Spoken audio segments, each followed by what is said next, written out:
hapon kaparsyal, welcome back dito sa ating channel.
Kaparsyal, yung ating Tasmanian Devil Hatch na dalawa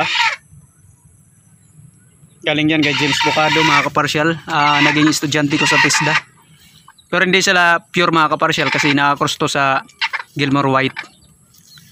Ito yung broodcock natin ginamit, Gilmore Hatch. Maganda yung katawan niya. Ito yung isa, yan ano. Hindi siya pure mga kaparsyal kasi nakakross to sa Gilmore White, pero yan, pure yung mother nito, itim, Tasmanian ano, pero krinos naman kaya hindi na siya pure. Ito yung isa mga kaparsyal, ito